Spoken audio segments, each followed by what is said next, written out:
Do you see what we had to work with? That's what we deal with every single day. That's a good thing, though, isn't it? I agree. That's better than having some major a-hole. It was a great thing. Yeah. No, Anne was... It's the anti-Michael Bay's approach. I think that works. Sure. I'm not saying a word.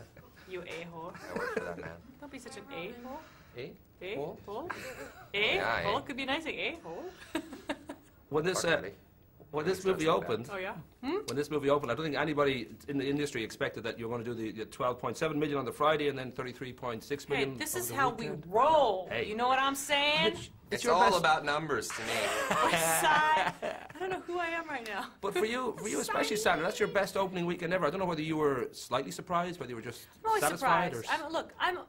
Once you make the movie, you got to kind of let go. And opening numbers don't always mean sustainability. I make films that cost this much compared to what other, you know. We did really well the second weekend. I did? Yeah. Awesome. We had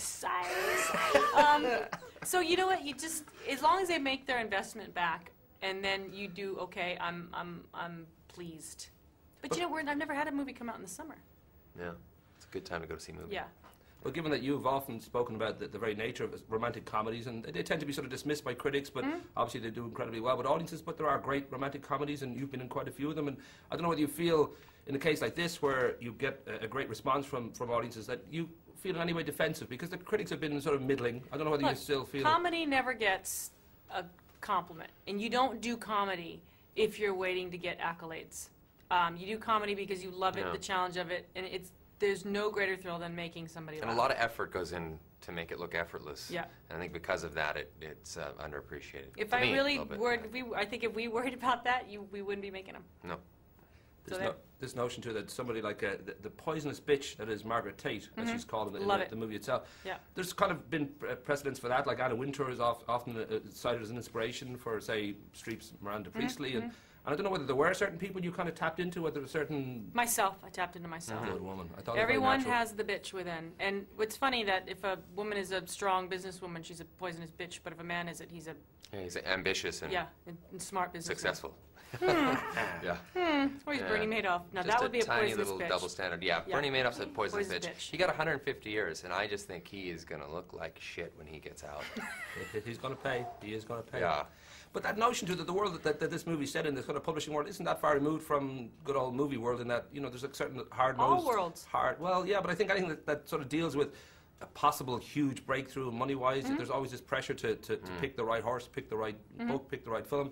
I don't know whether you guys kind of are very kind of content. You've been making films for quite a long time. You've had hits and misses. You've been in for 10 years or more now. So I don't know whether you ever reach a point where it's quite easy or whether it's always a certain amount of panic going on inside that you just don't know if this is going to work, whether I should say yes to this script or that script. Or well, some of them, I mean, a lot of movies are concept-driven. If they have a high concept, that's what's driving the audience, or they have a popular title, like the X-Men kind of movies. Those things, you know, they come with a fan base. So, for me, when you have a movie like The Proposal, which kind of wins solely on the fact that it works, that it's funny, is a bigger win to me than, you know, something that already comes with a built-in fan base or something like that. So. Hey, I only panic when I stop breathing. That's the only time I panic. If my breath doesn't come out and in regularly, I panic. Everything else, I can do nothing about. I'm trained in CPR, just FYI. That's why we did the film together. Yeah. Hey. One thing that did bug me watching this movie, now, obviously you're a handsome young man, Ryan, and it's all kind of ahead of you, and you're very content. Sandra, you're a very beautiful woman. What's killing me is, we were born the same year, and I got my shape from peanut butter and Guinness mainly. And I'm looking at you and thinking, Jesus Christ, this woman looks amazing. Yeah. Is that tons of plastic surgery? I had a tremendous amount of liposuction before. They just did it in the wrong, like she made me do it. They took from up here and they put down here, and I went, whoa. Yeah. You know what? I just, you know, I can get through a half a pint of Guinness and I'm bombed. So that's, obviously, you can put down a few and I cannot.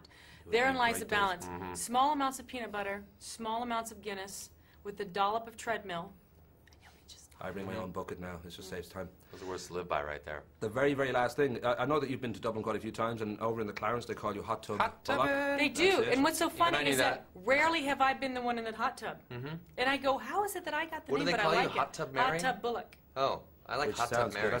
That sounds like a movie I'd watch. Hot Tub Mary. Yes, But yes. but I think on your That comes father's in a side, John, brown I think bag. there's a little bit of Irish blood. Oh, I'm not sure. he's a little bit English, a little bit of Irish. Right, and then you're very good looking and very funny, so you must have Irish blood too. Well, I thank you very presume. much. Do you have Irish in you? Do you want some? With brothers named Terry and Patrick, I'm pretty Yeah, damn Irish. yeah, Yeah. yeah. But do you know anywhere?